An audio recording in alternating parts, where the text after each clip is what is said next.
Что, если я вам скажу, посреди Балтийского леса скрывается рукотворный рай из 400 видов экзотических растений? Сегодня наша прогулка – это созерцание в тишине и погружение в цветотерапию. Мы отправляемся в уникальный дендрарий Лач-Упете, первый и самый масштабный частный эксперимент в Балтии, созданный силами всего одного человека.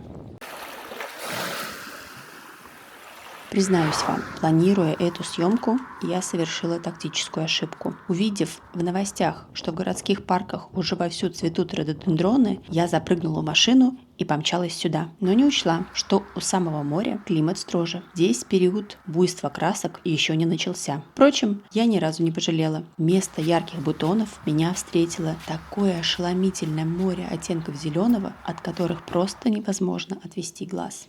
Смотрите, прямо у тропы кустики черники. Эти крошечные красные бусинки – первые завязавшиеся ягоды сразу же после цветения. А сейчас я предлагаю вам сделать то, ради чего мы практикуем лесные ванны. Давайте просто остановимся, присядем под деревом и позволим лесу зазвучать на полную мощность. Такие моменты становятся частью моего проекта Baltic Photo Stories. Ссылка на карту в описании. Возвращаемся на тропу, и у нас открывается постоянная рубрика «Лесная аптека». Посмотрите на эти мягкие, ярко-зеленые еловые лапки. Это мощный весенний концентрат витамина С и эфирных масел. Из нее делают целебные чаи. Но я предлагаю вам устроить шинриньоку в буквальном смысле. Возьмите с собой из леса горсть этих свежих побегов, а дома заварите их и добавьте в теплую ванну. Это лучшее средство для профилактики простуд и снятия усталости. Мы только в начале маршрута, но уже понятно, что это место совершенно особенное. Лач-Упетес дендрарис основал Игорь Меднис, лесовед, дендролог и инженер-строитель. Еще в 1959 году он начал высаживать здесь редкие деревья и кустарники из разных уголков мира, наблюдая, как они будут чувствовать себя в латвийском климате. В 2022 году этот уникальный природный уголок получил новую жизнь. Здесь реализовали проект «Сад благополучия», создав удивительные тематические зоны с тонким психологическим подтекстом. Послушайте только эти названия: «Лесной сказочный сад», «Залив солнца», «Побережье вдохновения», «Долина истины». Пространство наполнилось деревянными скульптурами, удобными дорожками и указателями. Если раньше сюда ехали только ради рододендронов, то теперь это полноценный маршрут для эмоциональной разгрузки. Тропинка приводит нас к указателю «Уголок на острове Солнечного Сердца». Язык метафор этого парка прекрасен. Это удивительное пространство создано как точка внутреннего тепла. Идеальное место, чтобы присесть на скамейку, замедлиться, созерцать блики на воде и настроить свое сердце на правильный спокойный ритм перед дальнейшей дорогой.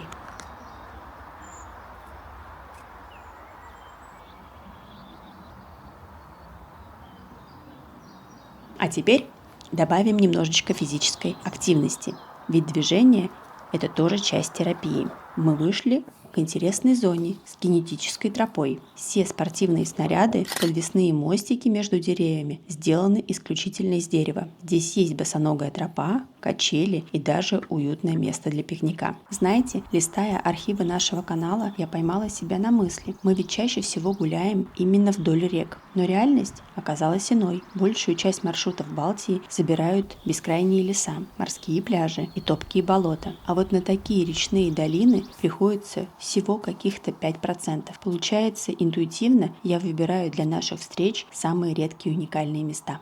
Шаг за шагом мы добрались до 11-й точки маршрута. Ее поэтическое название – «Лабиринты в прошлое и будущее». Символичное место, чтобы задуматься о своем пути.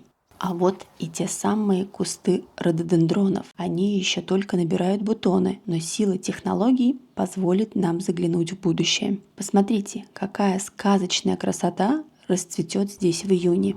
Латвия – безусловный лидер Балтии по любви к этим цветам.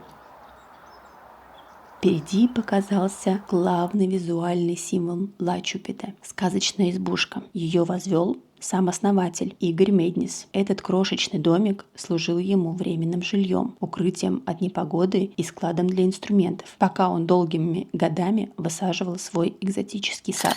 Взгляните под ноги. Это барвинок малый, вечно зеленый символ жизненной силы и верности, овеянный легендами. В рамках проекта «Сад благополучия» в лесу поселились 12 разных лесных духов. И, кажется, один из них попросил меня сделать его художественный портрет. Я не смогла отказать.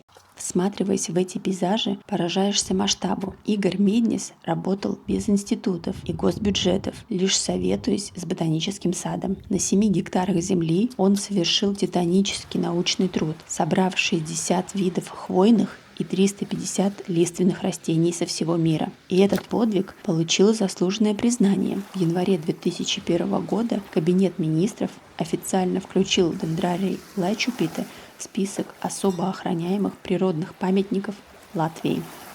По нашей традиции давайте сделаем небольшую остановку, чтобы побыть наедине с прибоем и просто отдохнуть. Слушаем.